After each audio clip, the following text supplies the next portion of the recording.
السلام علیکم ناظرین۔ پیارے ناظرین، بابل شہر کے ایک بدکار عورت مر گئی تو اس کے گھر والوں نے اسے دفن تک نہ کیا بلکہ ایک کوڑے کے ڈھیر پر پھینک دیا۔ حضرت موسیٰ علیہ السلام جب کوہ طور پر اللہ تعالیٰ سے باتیں کرنے کے لیے گئے تو اللہ تعالیٰ نے فرمایا کہ اے موسیٰ، باقی کی باتیں بعد میں ہوں گی، پہلے جاؤ، میری ایک کنیز کی لاش کوڑے پر پڑی ہے، اسے غسل دلاؤ اور عزت کے ساتھ دفناؤ۔ حضرت موسیٰ علیہ السلام کوہ طور سے واپس آئے اور بابل شہر میں داخل ہوئے۔ تلاش کرتے کرتے ایک جگہ دیکھا کہ کوڑے پر ایک لاش پڑی ہے اور اس کے ارد گرد 4 کتے رکھوالی کر رہے ہیں تاکہ کوئی درندہ لاش کو پامال نہ کر سکے۔ حضرت موسیٰ علیہ السلام نے اس کے گھر کا پتہ پوچھا اور ان سے کہا کہ لاش کو اٹھانے میں میری مدد کرو۔ عورت کے گھر والوں نے کہا کہ ہم اس لاش کے قریب بھی نہیں جائیں گے۔ یہ ایک بدکار عورت تھی جس نے اپنی ساری زندگی بدکاری میں گزار دی۔ پورے شہر میں سب لاش کو اٹھانے سے انکار کر رہے تھے۔ حضرت موسیٰ علیہ السلام اپنے بھائی حضرت ہارون علیہ السلام کے پاس گئے اور کہا کہ لاش اٹھانے میں میری مدد کرو۔ دونوں نبیوں نے لاش کو اٹھایا اور پھر جب غسل دینے کی باری آئی تو شہر کی کوئی بھی عورت اس کو غسل دینے کے لیے تیار نہیں تھی۔ یہ دیکھتے ہوئے حضرت موسیٰ علیہ السلام نے اپنی جوزہ اور بہن کو حکم دیا کہ اس عورت کو غسل دو۔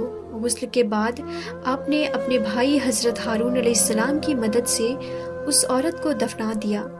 اس کو دفنانے کے بعد جیسے ہی آپ واپس آ رہے تھے تو شہر کے لوگ آپ کے سامنے آ گئے۔ وہ سب مل کر آپ سے کہنے لگے کہ حضرت، یا تو ہمیں اس بات کی وضاحت دو کہ ایک بدکار عورت کو اتنی عزت کیوں دی، یا پھر یہ کلمہ جو آپ علیہ السلام نے ہمیں پڑھایا ہے ہم آپ کو واپس کرنے آئے ہیں۔ حضرت موسیٰ علیہ السلام نے لوگوں سے فرمایا، اے شہر کے لوگوں، مجھے جو اللہ تعالیٰ نے حکم دیا تو میں نے اس حکم کی تعمیل کر دی۔ ہاں، اگلی بار جب میں کوہ طور پر گیا تو تم سب کو تمہارے اس سوال کا جواب مل جائے گا۔ یہ سن کر لوگ واپس چلے گئے۔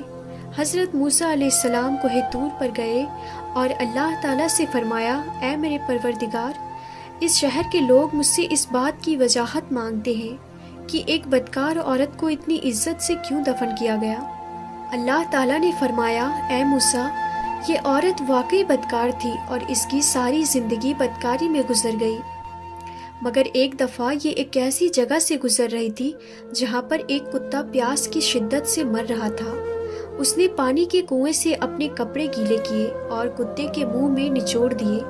پیاسے کتے کے منہ میں جب پانی آیا اور اس کے تڑپتے ہوئے جسم میں جان آ گئی، مجھے عورت کی رحم دلی پسند آئی اور میں نے موت کے فرشتے کو حکم دیا کہ اس کی روح کو قبض کر ڈالو تاکہ آئندہ بدکاری نہ کرے۔ تو پیارے ناظرین، اللہ تعالیٰ جس بھی انسان کو پسند کرتا ہے اس کی روح کو جلدی ہی قبض کر لیتا ہے، یعنی کہ اس کو موت دے دی جاتی ہے، اس لیے کہ وہ اور کوئی گناہ نہ کر لے۔ تو آخر میں اللہ رب العزت سے دعا ہے کہ ہمیں نیک اعمال کرنے اور برائی سے بچنے اور بچانے کی توفیق عطا فرمائے۔ آمین ثم آمین۔